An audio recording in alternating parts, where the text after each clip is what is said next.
மனுஷன் உருவெடுத்தது எதுக்காக வந்தார்? அவரு நான் எப்படி வாழ்றேன்னு பார், அதுக்காக தான் வந்தார்.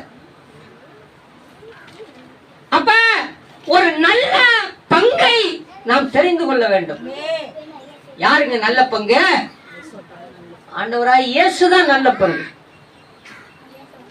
ஜெபம் செய்யறோம், ஆண்டவரே என்னுடைய கஷ்டம் இது நீங்கணும், எனக்கு இது வேணும், அது வேணும், எனக்கு இது நடக்கணும், என் குறைகள் எல்லாம் தீர்க்கப்படணும், எனக்குன்னு ஒரு வேண்டுதல் இருக்கு, அந்த வேண்டுதலை தெய்வம் நிறைவேற்றணும். இப்படி எல்லாம் நம்ம ஜெபம் பண்றோமா இல்லையா?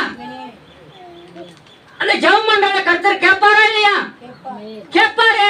அதே சமயத்துல நீங்க ஜெபத்தை தான் பிரதானமா நினைக்கிறீங்க. ஜெபத்தை பிரதானமா இல்ல, தெய்வத்தினுடைய வார்த்தையை தான் பிரதானமா நினைக்கிறோம். அல்லேலூயா. அந்த வார்த்தையில தான் ஜெபம் கேட்கப்படும்.